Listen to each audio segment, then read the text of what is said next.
வாழ்க நலத்துடன். இன்றைக்கான விடுகதை என்னன்னு பார்த்தீங்கன்னா, உட்கார முடியாத தரை அது என்னது?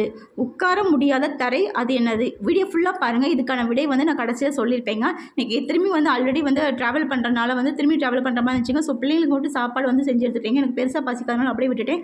இடையில பஸ் நிப்பாட்டுறப்போ ஒரு டம்ளர் காஃபி மட்டும் குடிச்சிங்க. இது வந்து பார்த்தீங்கன்னா அம்மா வீட்டில் தாங்க மத்தியானம் சாப்பாடு சாப்பிட்டேன். இது பார்த்தீங்கன்னா குறவை பயிர்னு சொல்லுவாங்களாமா. இந்த பயிர் வந்து பச்சை பயிராகவே அப்படியே கிடச்சிதுங்க. அவ்வளோ இந்த குழம்பு வந்து அவ்வளோ தேவமதமாக இருந்துச்சுங்க. என்ன தான் நம்ம மாங்குன்னு குழம்பு வச்சாலுமே வந்து அம்மா கைப்பக்குவம் தாங்க. எங்கள் அம்மாலாம் வந்து குழம்பு வந்து பார்த்திங்கன்னா தண்ணியாக தாங்க வைப்பாங்க. ஆனால் டேஸ்ட்டு பார்த்திங்கன்னா அப்படி அள்ளுங்க, அப்படி தேவாமிர்தமாக இருக்கும். அவ்வளோ டேஸ்ட்டாக இருந்துச்சுங்க. நல்லா செல்லும்ப குழம்பு ஊற்றி சோறு வச்சு சாப்பிட்டீங்க. ஒரே ஒரு உளுந்து வடை மட்டும் சாப்பிட்டு இதான் நான் இன்றைக்கி சாப்பிட்டது. நீங்கள் என்ன சாப்பிட்டீங்க கண்டிப்பாக கமெண்ட் பாக்ஸில் சொல்லுங்கள். உங்களுக்கு இந்த வீடியோ பிடிச்சிருந்துச்சுன்னா ஒரு சின்ன லைக்கும் ஷேரும் சப்ஸ்கிரைபும் மறக்காம பண்ணிடுங்க. என்ன மாதிரி யூடியூப் சேனல் சின்ன யூடியூப் சேனல் வந்து கண்டிப்பாக நீங்கள் சப்போர்ட் பண்ணுங்கள்.